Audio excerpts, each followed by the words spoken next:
Half KG beef biryani டேஸ்டியாக எப்படி செய்கிறதுன்னு பார்க்கலாமா? ஹாஃப் கேஜி பிரியாணி செய்கிறதுக்கான அளவுகளை வந்து ஸ்க்ரீனில் நான் போடுறேன், பார்த்துக்கோங்க. நம்ம எந்த பாத்திரத்தில் பிரியாணி செய்ய போகிறோமோ அந்த பாத்திரத்தை நல்லா ஹீட் பண்ணிவிட்டு அதில் நான் சொன்ன அளவுப்படி ஆயிலும் நெய் அதெல்லாம் சேர்த்துட்டு பட்டை ஏலக்காய் கிராம்பு மூணையும் போட்டுட்டு அதுவும் புரிஞ்சதுக்கப்புறம் நம்ம கட் பண்ணி வச்ச ஆனியனையும் அதில் போட்டு நல்லா வதக்கி எடுக்கணும். பிரியாணி செய்கிறதுக்கு மெயினான விஷயமே ஃபஸ்ட்டு ஆனியனை வதக்கி எடுக்கிறதுல தான் இருக்குது. ஆனியன் வந்து நல்லா கோல்டன் ப்ரௌனாக ஆகிடணும். அப்போ தான் வந்து நம்ம பிரியாணிக்கு வந்து ஒரு கலர் கிடைக்கும். நெக்ஸ்ட்டு இஞ்சி பூண்டு பேஸ்ட்டு போட்டுட்டு அதையும் நல்லா வதக்கி எடுக்கணும்.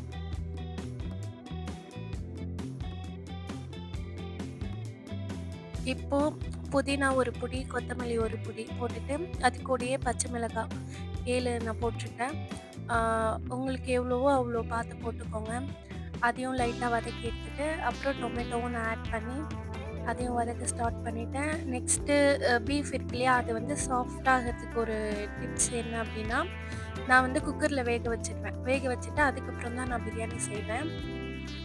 அடுத்து தேவையான மசாலாலாம் ஆட் பண்ணிவிட்டு தயிர், லெமன் ஜூஸ் இதெல்லாம் போட்டுட்டு நல்லா எண்ணெய் பிரிஞ்சு வந்ததுக்கப்புறமா தண்ணி வந்து அளந்து சேர்த்துக்கணும். நான் எப்படி எடுத்துக்கிட்டேன்னா, ஏற்கனவே கறி வேக வச்சுருந்தேன் இல்லையா, அந்த தண்ணி கூடயே இன்னும் வந்து தேவையான அளவுக்கு தண்ணி எடுத்து நான் ஆட் பண்ணிட்டேன்.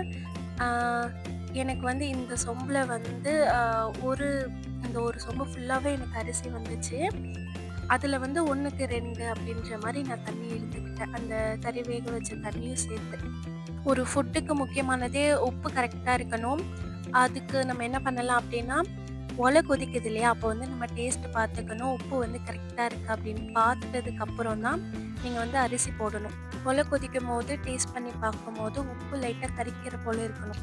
இப்போ ஒலை நல்லா கொதிச்சு வந்துச்சு. இந்த ஸ்டேஜில் நம்ம 20 நிமிஷத்துக்கு முன்னாடியே ஊற வச்சுருந்த அரிசியை எடுத்து போட்டுட்டு மூடி போட்டு க்ளோஸ் பண்ணி வச்சுடணும். கொஞ்சம் நேரம் கழித்து ஓப்பன் பண்ணி பார்த்தோன்னா அரிசியும் தண்ணியும் ஓரளவுக்கு ஈக்குவலாக வந்திருக்கும். அப்போ வந்து லைட்டாக கிளறி விட்டுட்டு மூடி போட்டு தம் போட்டுடணும். வெயிட் வச்சு தம் போட்டு 10 நிமிஷத்தில் கேஸ் ஆஃப் பண்ணிவிட்டு இன்னும் 10 நிமிஷம் அடுப்பில் இருந்து எடுக்காமல் அதே வெயிட்லேயே விட்டதுக்கப்புறம் எடுத்து பார்த்தோன்னா சூப்பரான டேஸ்டியான பீஃப் பிரியாணி ரெடி. இதை வந்து நீங்கள் வீட்டில் ட்ரை பண்ணி பாருங்கள். இந்த மாதிரி யூஸ்ஃபுல்லான குக்கிங் வீடியோஸ்க்கு என்னுடைய சேனலை சப்ஸ்கிரைப் பண்ணிக்கோங்க.